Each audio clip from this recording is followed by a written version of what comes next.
आज तक न्यूज़ के मुअज़्ज़ज़ नाज़रीन अस्सलामु अलैकुम। मुअज़्ज़ज़ नाज़रीन ग्राम, इससे पहले आप इस कहानी की 42 एक साथ सुन चुके हैं। अब किस्त 43 मुलाहिज़ा फरमाएं। और कुछ हुआ या नहीं हुआ, मेरा फलसफा उसे वाकई हज़म नहीं हो सका था। गनीमत यही था कि उसने उसके इजहार के लिए कोई गलत लफ्ज़ इस्तेमाल नहीं किया था। आपका तो प्रोग्राम भी पल पल में बदलता है।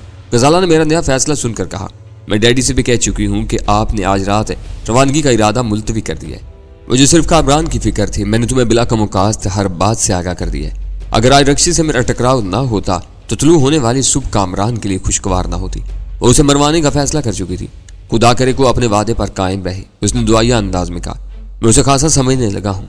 मेरा ख्याल है कि अब वो कामरान को भूल जाएगी। इस तरह से बेफिक्र होने के बाद ही मैंने लाहौर रवाना होने का फैसला किया है। तुम उसे समझने लगे हो और वो तुम्हें ढील देती है। ये जरा गौर करने की बात है। सुल्तान शाह ने मानी खेज लहजे में दखल अंदाजी की। हैरत है कि तुम भी मजाक कर लेते हो, मैंने खुशदिली के साथ कहा। मेरा तो ख्याल था कि मिजाक की हिस्स से तुम्हें दूर से भी छू करना गुजरी होगी। पेट भरे की बातें हैं जी सब, उसने तुर्की बतुर्की जवाब दिया। रोजी की फिक्र इंसान की हर सलाहियत को खून की तरह चाट जाती है। वैसे इस वक्त मैं मजाक नहीं कर रहा। भाभी को गौर करना चाहिए कि वो तुम्हें छूट क्यों देती है, जबकि वो A2 से मिली हुई है और अच्छी तरह जानती है कि वो हर कीमत पर तुम्हारी गिरफ्तारी का ख्वाहा है। शायद उस वक्त तुम ऊँग रहे थे जब मैंने A2 के खिलाफ उसकी गहरी नफरत का जिक्र किया था। वो दरअसल मुझे कोई रायत नहीं दे रही थी, बल्कि A2 की हुक्म अदूली करके अपनी अदा को तस्कीन पहुंचा रही थी। आप सफाई पेश न करें, मुझे आप पर पूरा एतमाद है, गजाला ने मुस्कुराते हुए खुशगवार लहजे में कहा। और मैंने उन दोनों के इत्तेहाद के सामने हथियार डालते हुए खामोश रहने में ही आफियत समझी। हम दोनों को लाहौर जाने के लिए किसी खास तैयारी की जरूरत नहीं थी। बस होटल पहुंचकर मुख्तसर सा सामान लेना था और तैयारी मुकम्मल थी। लेकिन अव्वल तो कर्नल की कार घर पर छोड़ना थी, दोम गजाला को समझाना था कि रक्षी की तरफ से लाहक खदशात रफा हो चुके थे। लेकिन फिर भी बेहतर यही था कि उन लोगों में से कोई कामरान का रुख न करे, वरना इम्कान था कि वो लोग भी किसी की निगाहों में आ जाते और उनसे मेरे ताल्लुक का राज फाश हो जाता, जिसके तमाम तर बुरे असरात गजाला पर असरअंदाज हो सकते थे। हम रवानगी के लिए तैयार थे कि अचानक ही कर्नल कहीं से उधर आ निकला। भाई क्या हो रहा है यहाँ, उसने आते ही बुलंद आवाज में कहा। बस लाहौर रवानगी का इरादा है, मैंने मुस्कुराते हुए कहा। हई, उसके तहय्युर अमेज निगाहें गजाला के चेहरे पर जा रुकी। तुमने तो? जी, मैंने उसकी बात काट कर जल्दी से कहा। इसने ठीक ही कहा था, हमने अब प्रोग्राम बदल लिया है। अजीब बात है, वो शाह ने उचका बोला। किसी वक्त तो तुम बहुत ही ज्यादा पुरस्कार नजर आने लगते हो। लाहौर जाना है, नहीं जाना और अब फिर जरूर जाना है। फिर वो बराह रास्त मुझसे मुखातिब हो गया। जरा तुम इधर तो आओ मेरे साथ। मैं उसके पीछे दूसरे कमरे की तरफ हो लिया। सच से बताओ कि लाहौर जाने का क्या चक्कर है? दूसरे कमरे में पहुंचकर उसने सरगोशाना लहजे में सवाल किया। मुझे दाल में कुछ काला नजर आ रहा है, क्या कोई मार धाड़ का मामला है? अरे नहीं, मैंने बेपरवाही से कहा। मंशियात फरोशों की तंजीम का सरबराह बुखलाकर शहर छोड़ भागा है और उसने लाहौर का रुख किया है। अगर उसका खोज मिल गया तो पुलिस को उसके पीछे लगाकर लौटाऊंगा। ओह, वो तुम्हारे साथ जा रहा है? कर्नल के मुस्तफराना लहजे में हसद की बू नुमाया थी। उसने सुल्तान शाह का नाम लेना भी गवारा नहीं किया था। पहले आपको ले जाने का इरादा था, लेकिन खासे गौर के बाद उसे तर्क कर देना पड़ा। मैंने उसका दिल रखने के लिए संजीदगी से कहा, चलो मैं तो अब भी तैयार हूँ। कर्नल का चेहरा खुशी से खिल उठा। मैं खुलकर काम न कर सकूंगा, मैंने बेबसी के साथ कहा। आप मेरे बुजुर्ग हैं, ये लिहाज हर वक्त सर पर सवार रहेगा। इससे तो मैं हर काम लेता हूँ। वो आका से अदना खिदमतकार तक बनाया जा सकता है। हाँ, ये मुश्किल तो रहेगी, वो मुरब्बियाना अंदाज में सर हिलाते हुए बोला। मुझे कोई एतराज ना होगा, बात बस तुम्हारी सोच की है। नाइट कोच की रवानगी में खासा वक्त था, लिहाजा मैंने कर्नल से जान छुड़ा कर दोबारा अंदर का रुख किया और सुल्तान शाह के साथ खाना खाने के बाद हम वहां से टैक्सी में रवाना हो गए। कर्नल ने बहुत जिद की कि वो हमें अपनी कार में एयरपोर्ट छोड़ने आएगा, लेकिन मैंने सख्ती के साथ उस पेशकश को रद्द कर दिया। टैक्सी को इंतजार करने की हिदायत करके मैंने होटल का हिसाब बेबाक किया और हल्का फुल्का सूटकेस लेकर उसी में एयरपोर्ट की तरफ रवाना हो गया। मैंने तो खैर जरूरत के तहत नाइट कोच पर नशिस्तें मखसूस करवानी थी, लिहाजा कौमी एयरलाइन के उस अजीमुल जुस्सा जहाज की तमाम नशिस्तों को भरा देकर मुझे दिल ही दिल में एतराफ़ करना पड़ा कि मुल्क में हर तरफ फजूल खर्ची के अमूमी रुझान के बावजूद इनफरादी सतह पर बथेरे लोग कवायद शायरी की तरफ मायल थे। हम लाहौर एयरपोर्ट पर उतरे तो उस शहर खूबा की फिजा पर रात के गहरे सन्नाटे की हुक्मरानी थी। वसी और इस जगमगाते हुए रनवे पर खड़े जहाजों के इंजनों के शोर पर भी तकान के गलबे का एहसास हो रहा था। शायद सुल्तान शाह को लाहौर की मिट्टी से मेरे वालियाना लगाव का सही अंदाजा नहीं था। वो अपने ख्यालात की रूह में डूबा हुआ था और मैं अपने आबाई मस्कन के खाक के एक एक जर्रे से अपनी रूह की गहराइयों में लताफते समोता एयरपोर्ट की इमारत से बाहर आ गया। एक उम्दा होटल में रहायशगाह का बंदोबस्त करने के बाद हम कमरे में पहुंचे तो सुल्तान शाह सीधा बिस्तर पर पहुंच गया। चंद सानियों बाद उसे एहसास हुआ कि मैं आराम करने के बजाय कहीं जाने की तैयारी कर रहा हूँ, तो बुखला कर खड़ा हो गया। कहाँ जा रहे हो? तुम थक गए हो तो आराम करो, मैं उजाला फैलने से कबल जरूरी काम निपटाने जा रहा हूँ। मैं भी चलता हूँ, अकेले पड़ा तुम्हारे ही बारे में सोचता रहूंगा। जब जागना ही ठहरा तो क्यों ना तुम्हारे साथ ही चलूं। तुम्हारी जरूरत नहीं है, मैंने नरमी से कहा। मैं रमजान चाचा की तरफ जा रहा हूँ। इस मुहिम में वो सबसे अहम शख्स है। इतनी रात गए वहां मैदान साफ होगा, किसी को कानों कान भी खबर ना हो सकेगी। दिन के उजालों में मुहल्लों की कोई बात दूसरों से नहीं छुपी रहती। लोग रमजान चाचा से कुरीद कुरीद कर बहुत कुछ मालूम कर लेंगे। तो क्या तुकीर ने ये इम्कान फरामोश कर दिया होगा कि तुम एक बार फिर रमजान के दरवाजे पर दस्तक दे सकते हो? ये कराची नहीं लाहौर है। मैंने उसे याद दिलाया। चाहे तुकीर सोच भी ना सकेगा कि मैं उसका पीछा करता हुआ इतनी जल्दी लाहौर पहुंच जाऊंगा। यूं वो नाचार होटल में रुकने पर मजबूर हो गया और मैं वहां से निकला। उस वक्त रात अपने आखिरी सांसों पर थी। सड़कें तहत नजर वीरान पड़ी हुई थी। टैक्सी ड्राइवर ने खिलाफे तवक्कुओ मुझे बहुत जल्दी मतलूबा इलाके में पहुंचा दिया और मैं टैक्सी मोहल्ले से दूर छोड़कर पैदल ही तंगोतारीख गलियों में दाखिल हो गया। तीसरी दस्तक के जवाब में अंदर से किसी की नींद में डूबी हुई बेजार सी आवाज सुनाई थी। फिर कई सानियों के इंतजार के बाद दरवाजा खोल दिया गया।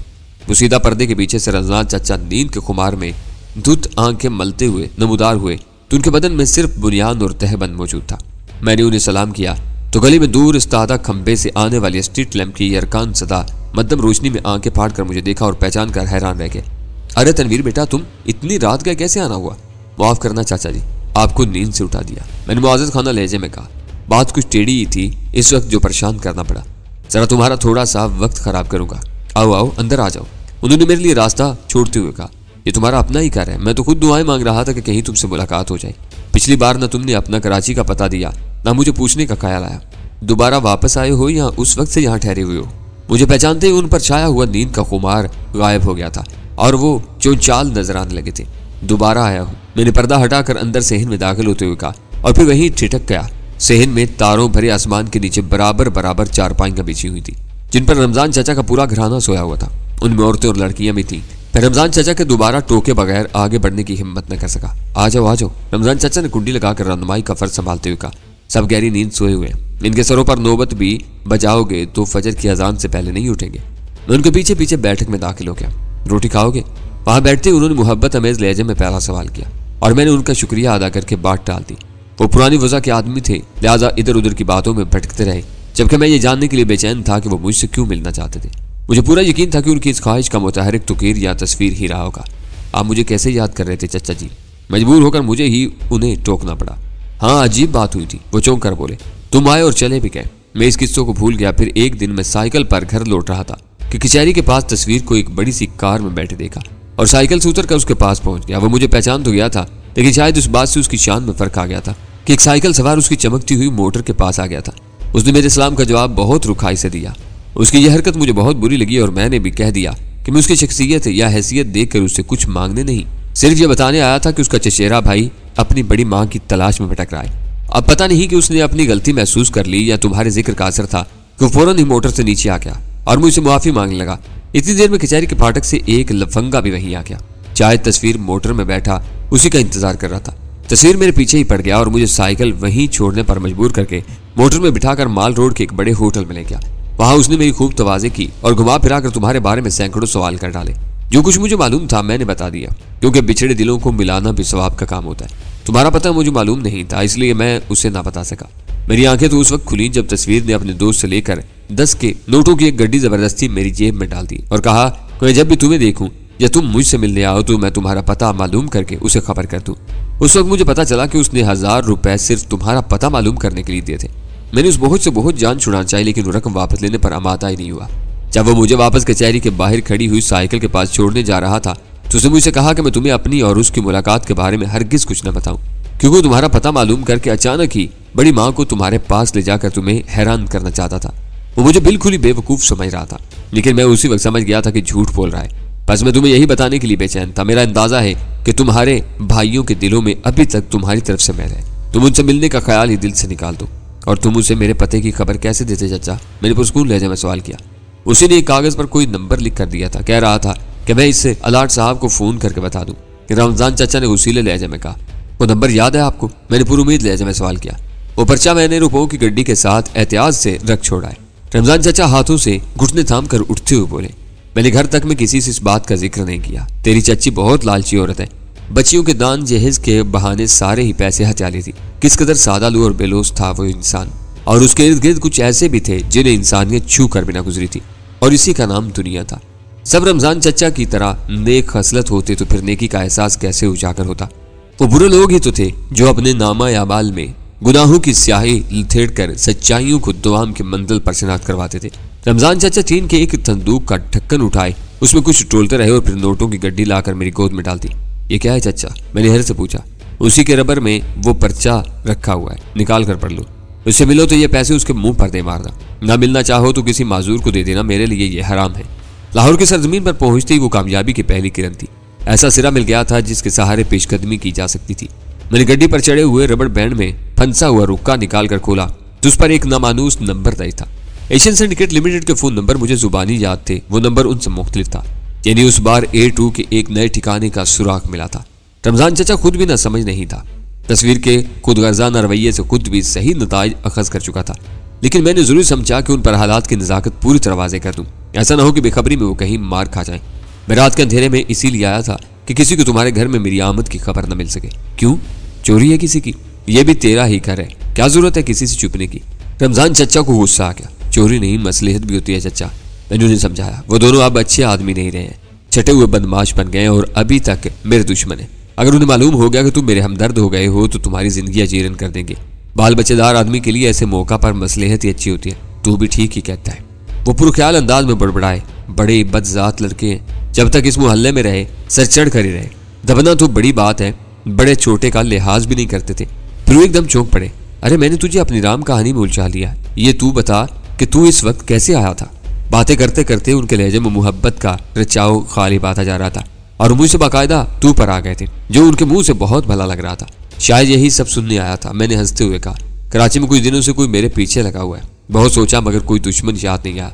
फिर ख्याल आया कि जरा यहाँ चक्कर मार कर तुमसे भाइयों की खबर भी ले लूं, कहीं वो मुझ पर मेहरबान न हो रहे हो।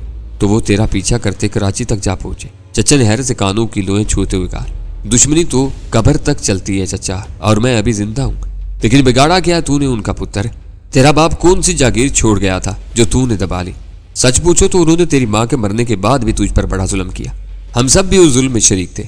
अल्लाह हमें मुआफ करे, पूरे मोहल्ले में किसी ने भी उस जुल्म पर आवाज नहीं उठाई थी। सोच रहा हूँ अब तक नहीं बिगाड़ा तो अब कुछ बिगाड़ लूं उनका, कम से कम दिल में खलिश तो नहीं रहेगी। वो बदमाश हो गए हैं, तू उनसे संभल के रहना। कचहरी से जो आदमी आया था सूरत ही से गिरा कट लग रहा था। ऐसे लोगों के सीने में दिल नहीं पत्थर होता है पुत्र, पत्थर। तुम फिक्र ना करो, आदमी लड़ता है तो हाथ पांव बचा कर ही लड़ता है, मैंने सोचते हुए कहा, और फिर वहां से उठ गया। रकम मैंने लाख छोड़ना चाहिए, लेकिन रमजान चचा उसे गड्डी को फसाद की जड़ करार देते रहे और मैं उनकी कनात पर रश करता नोटों समेत वापस हो लिया। टैक्सी की तलाश में भटकता हुआ मैं वहां से काफी दूर निकला। अंधेरा धीमे धीमे दम तोड़ रहा था और जब मुझे एक रिक्शा मिला तो करीबी मसाजिद से अजानों की आवाजें गूंजने लगी थी। मैं दिन चढ़े सोकर उठा तो सुल्तान शाह सर से पैर तक तैयार, जूतों समेत सोफे पर दराज था। मैंने सरहाने रखी हुई रस्टवाज पर निगाह डाली तो वो 2 बजा रही थी। कहाँ जा रहे हो? मैंने अंगड़ाई लेकर बिस्तर छोड़ते हुए सुल्तान शाह से सवाल किया। जा नहीं रहा, बल्कि अभी वापस आया हूँ, उसने मुस्कुराते हुए कहा। तुम अंधेरे में काम दिखाते हो, मैंने दिन के उजाले में कुछ जरूरी काम निपटाए, देखोगे तो तबीयत खुश हो जाएगी। ये कहते हुए उसने करीब रखी हुई कुछ चीज मेरी तरफ सरका दी और मैंने देखा कि उसने वाकई बहुत उम्दा काम सरंजाम दिया था। रमजान चचा के पास से वापस लौटकर मैंने सरसरी तौर पर उसे अपनी रुदात से आगाह करके बिस्तर संभाल लिया था। उस बारे में तबादला ख्याल की नौबत ही नहीं आ सकी थी, मगर वो अच्छी तरह जानता था कि तसादुम में हथियार फैसला कुन किरदार अदा करते हैं, जबकि हम बिल्कुल नहत्ते थे। वो छोटी नाल और बड़े बोर वाले 2 बेहतरीन रिवाल्वर फाजल राउंड्स की भारी तादाद के साथ कहीं से ले आया था। अगर वो काम मुझे सर अंजाम देना पड़ता तो शायद मैं दिन में ही बगैर लाइसेंस के हथियार बेचने वालों के ठिकानों की तलाश में लाहौर की खाक छानता रहता, लेकिन उसने पहली पेशकदमी पर अहम मसला हल कर दिया था। वो खामोशी से अपनी जगह बैठा मेरे रद्द-ए-अमल का जायजा ले रहा था। मैंने बैग की जिप बंद की तो बोल पड़ा, एक गाड़ी भी ले आया हूँ, नीचे ही मौजूद है। ओह, मेरा हैरत ज़दा होना लाजमी अमर था। कहाँ हाथ साफ कर रहे हो? वो हंसने लगा। हथियारों की तलाश में ट्रकों के अड्डे पर गया था। अपने लोग लाइन पर दर्रे के बने हुए हथियार से लेकर कीमती विलायती असला तक लेकर चलते हैं। वही शनासा मिल गए, उन्हीं से 3 दिन के लिए गाड़ी किराए पर लिए। तुम्हारे गांव के आदमी हैं? उसने सर को इस बात में जुम्बश देते हुए कहा, ये समझ लेना कि हमारा गांव बहुत खुशहाल है। गाड़ी चोरी की है और कराची से आजाद इलाके की तरफ जाने वाली है। वो लोग 2-3 दिन यहीं रहेंगे। चोरी की गाड़ी दुश्वारियों में भी डाल सकती है, मैंने कहा। वो कराची से लाहौर आ गए और तुम उसे शहर में इस्तेमाल करने से डर रहे हो। वो बुरा सा मुंह बनाकर बोला, तजुर्बेकार लोग कोई काम कच्चा नहीं करते। इसकी नंबर प्लेट जाली है। गाड़ी आम मॉडल की थी मगर अब डिलेक्स हो गई है। वो लोग जब भी गाड़ी उठाते हैं तो उसका सामान निकाल कर वहीं भेज देते हैं और उसे स्टैंडर्ड बनाकर निकाल ले जाते हैं। पुलिस नंबरों और स्टैंडर्ड डिलेक्स के चक्कर में टापती रह जाती है। तो यूं कहो कि गाड़ी लाने के साथ ही गाड़ी उठाने के गुर भी सिखाए हो। अब कोयलों की दलाली की है तो दिल खोल कर करेंगे। सवारी के बगैर A2 तो क्या, हम शायद उसके कुत्ते को भी ना मार सकेंगे।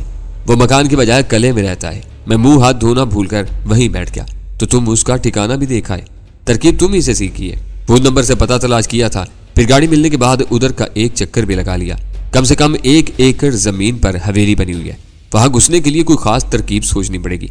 आते की दीवारों पर खारदार तारों की दोहरी बाड़ लगी हुई है और उसी पर जगह जगह कुत्तों से होशियार रहने की हदायत की तख्तियां लगी हुई है।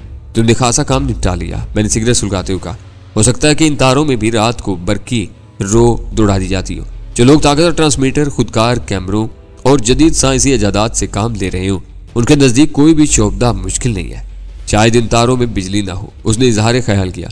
खतरे का बोर्ड लगाए बगैर हिफाजती तारों में बिजली छोड़ना तो खुदा जुर्म है और हेरोइन बेचना शायद जुर्म नहीं है। मैंने उसे लाजवाब करते हुए गुसल खाने की तरफ कदम बढ़ा दिए। दोपहर के खाने से फरागत के बाद हम दोनों मुसलसल अपनी हिकमत अमली के बारे में तबादला ख्याल करते रहे।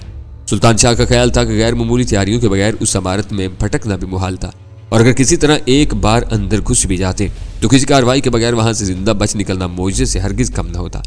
आखिरकार तय ये पाया कि जब तक दोनों मिलकर उस संगीन कले का जायजा ना ले लें, कोई हिकमत अमली बनाना मुमकिन न होगा।